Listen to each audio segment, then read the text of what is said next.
வணக்கம். சசிகுமார் டாக்ஸ். இது ஒரு டிஸ்கஷன் வீடியோங்க. நாம சில விஷயத்த டிஸ்கஸ் பண்ணுவோம். அதாவது கூகுள் அனலிட்டிக்ஸ் அப்படின்னு ஒன்று இருக்குங்க. இந்த கூகுள் அனலிட்டிக்ஸ் மூலயமா நாம் என்ன பண்ணலான்னா, நம்மளுடைய வெப்சைட்டுடைய டிராஃபிக்கை பற்றியான டீட்டெயில்ஸை கெட் பண்ணிக்கலாம். ஆமாங்க, எவ்வளோ பேர் நம்ம வெப்சைட்டுக்கு வராங்க, எவ்வளோ பேர் எந்தெந்த சோர்ஸஸ்லேருந்து வராங்க, எந்தெந்த டிவைசஸ்லேருந்து வராங்க என்ற டீட்டெயில்ஸ் எல்லாம் இந்த அனலிட்டிக்ஸில் பார்க்குறோம். ஒரு டைமில் பார்த்தீங்கன்னா அனலிட்டிக்ஸில் நிறைய டீட்டெயில்ஸ் கிடைச்சிது. இப்போ கொஞ்சம் கம்மியாக கிடைச்சாலும் அதுவுமே யூஸ்ஃபுல்லான டீட்டெயில்ஸ் தான் இருக்குது. வெப்சைட் டிராஃபிக்கை பற்றியான டீட்டெயில்ஸை கூகுள் அனலிட்டிக்ஸ் கொடுக்குது. சரி, கூகுள் அனலிட்டிக்ஸ் மாதிரி நம்ம ஃபேஸ்புக் ஏதாவது டூல்ஸ் வச்சுருக்கா? இந்த பிக்சல் கோடுன்னு சொல்கிறாங்களே, ஃபேஸ்புக் பிக்சல், அதை வச்சு நம்மளுடைய வெப்சைட் டிராஃபிக்கை நம்ம அனலைஸ் பண்ண முடியுமா அப்படின்னு கேட்டிங்கன்னா முடியுங்க. பட் கூகுள் அனலிட்டிக்ஸ் என்றது டெடிகேட்டடான ஒரு டூல், ஓகேங்களா? பட் இந்த ஃபேஸ்புக் பிக்சல் எதற்காக உருவாக்கப்பட்டது அப்படின்னு பார்த்தீங்கன்னா, முக்கியமாக அட்வர்டைஸ்மெண்ட் பண்ணுறதுக்காக. இப்போ ஃபேஸ்புக்கில், இன்ஸ்டாகிராம்லலாம் அட்வர்டைஸ்மெண்ட் பண்ணுவாங்க இல்லையா? அந்த அட்வர்டைசர்ஸ் தன்னுடைய லேண்டிங் பேஜாக கூட வெப்சைட்டை வைப்பாங்க. அப்போ எத்தனை பேர் அந்த வெப்சைட்டை ஆடு கிளிக் பண்ணி அந்த வெப்சைட்டுக்கு போனாங்க, அதை பற்றியான இன்னும் டீட்டெயில்டு இன்ஃபர்மேஷன் இதெல்லாம் எடுக்கணும் அப்படின்றதுக்காக தான் இந்த ஃபேஸ்புக் பிக்சல் கொண்டு வந்தப்பட்டது. ஆனால் இந்த கூகுள் அனலிட்டிக்ஸ் மாதிரி டெடிகேட்டடாக, அதாவது இப்போ நான் ஆட்ஸே ரன் பண்ணல, எந்தவித அட்வர்டைஸ்மெண்ட்டும் நான் பண்ணல, நான் ஃபேஸ்புக்லேயும் இன்ஸ்டாகிராம்லேயும் எந்தவித போஸ்டிங்கும் போடல, ஃபேஸ்புக் ஆட்ஸும் பண்ணல, மெட்டா ஆட்ஸ்க்கே நான் போகல, ஆனால் எனக்கு தேவை என்னுடைய வெப்சைட்டுக்கு எவ்வளோ டிராஃபிக் வந்தது, அதை நான் ஃபேஸ்புக் பிக்சல் மூலிமா பார்க்கணும் அப்படின்னா அது ஒரு ரைட் சாய்ஸ் கிடையாது. ஃபேஸ்புக் பிக்சல் ஒரு ரைட் சாய்ஸ் கிடையாது.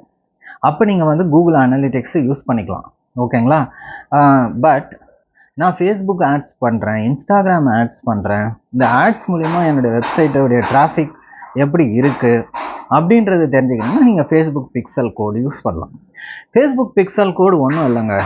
நீங்கள் ஆட்ஸ், நல்லா இந்த வெப்சைட் நேம் கவனிங்க, adsmanager.facebook.com. இதில் போனீங்கன்னா ஈவெண்ட் மேனேஜர் அப்படின்னு ஒரு ஆப்ஷன் இருக்கும்.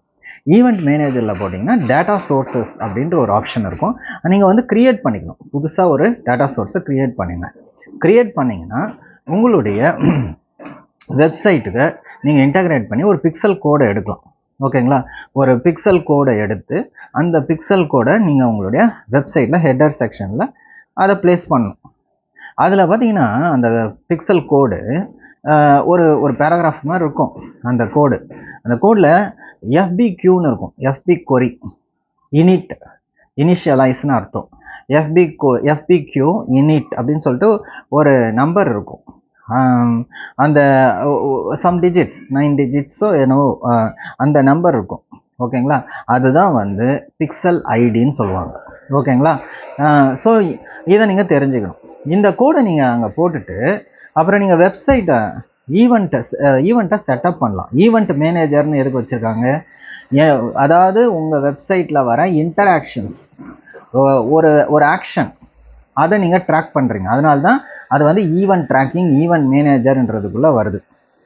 அப்போ நீங்கள் ஈவெண்ட் மேனேஜர் செட் பண்ணணும். ஈவெண்ட் மேனேஜரில் போய்ட்டு ஈவெண்ட் செட் பண்ணணுன்னா அதுக்கு கோடிங் நாலேஜ்லாம் வேணுமானா வேணவே வேணாம். எல்லாமே without coding knowledge you can setup. ரொம்ப ஈஸியாக பண்ணியிருக்காங்க. அதாவது நீங்கள் adsmanager.facebook.comல போயிட்டு ஈவெண்ட் மேனேஜரை கிளிக் பண்ணிவிட்டு பிக்சல் கோடை எடுத்துகிட்டு போயிட்டு உங்கள் வெப்சைட்டில் ஹெட்டர் செக்ஷனில் போட்டுட்டு நீங்கள் ஈவெண்ட்டை செட்டப் ஈவெண்ட்டுன்னு கொடுத்துட்டிங்கன்னா நீங்கள் ஈஸியாகவே செட்டப் பண்ணலாம். அதுவே என்ன பண்ணுது, உங்கள் வெப்சைட்டை ஸ்கேன் பண்ணி முக்கியமான பட்டன்ஸு, லிங்க்ஸ் எல்லாம் அது ஹைலைட் பண்ணுது. நீங்கள் ஜஸ்ட்டு கிளிக் பண்ணி ஒரு ஈவெண்ட்டை க்ரியேட் பண்ணிடலாம்.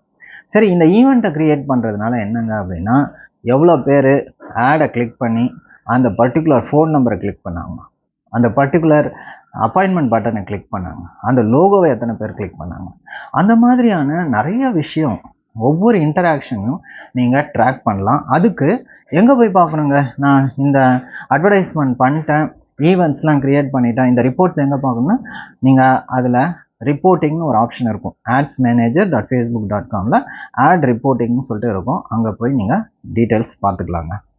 ஸோ ஸோ ஃபேஸ்புக் பிக்சல் என்றது வந்து ஒன்றும் பெரிய விஷயம்லாம் கிடையாது. அது வந்து நீங்கள் வந்து adsmanager.facebook.comல போனீங்கன்னா ஈவெண்ட் மேனேஜர்னு இருக்கும். அங்கே போயிட்டு நீங்கள் வந்து ஒரு டேட்டா சோர்ஸ், அதாவது இந்த பிக்சல் கோடை நீங்கள் க்ரியேட் பண்ணி உங்கள் வெப்சைட்டில் ஹெட்டர் செக்ஷனில் போட்டுட்டு ஈவெண்ட்டை செட்டப் பண்ணும். அதுவும் ரொம்ப சிம்பிள். இதுக்கு எந்த நாலேஜும் இல்லை. நீங்கள் ஜஸ்ட்டு கிளிக் பண்ணி பாருங்கள், வெப்சைட்டை கொடுத்துட்டு செட்டப் பண்ணுங்கள் ஈவெண்ட்ஸை. அதுவே ஹைலைட் பண்ணி காட்டும் இம்பார்ட்டண்ட் ஈவெண்ட்ஸை. அதை சூஸ் பண்ணி கன்ஃபார்ம் கொடுத்து நீங்கள் ஈவெண்ட்ஸை க்ரியேட் பண்ணிக்கலாம். ரிப்போர்ட் செக்ஷனில் பாருங்கள். அதுவும் adsmanager.facebook.comலே இருக்கும். ஸோ இதிலிருந்து என்ன தெரியுது அப்படின்னா, ஃபேஸ்புக் பிக்சல் கோடுன்றது particularly useful for the advertisers.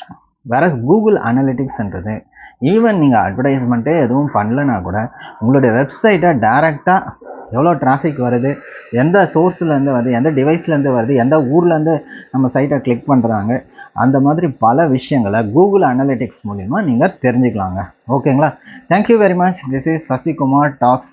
பேக்ரவுண்டில் ஒரு கன்ஸ்ட்ரக்ஷன் ஒர்க் நடக்குது, அதனால் சில நாய்ஸஸ் இருக்கலாம். தேங்க்யூ, அதை கொஞ்சம் பார்த்துக்கோங்க. Thank you very much. This is Sasikumar tax.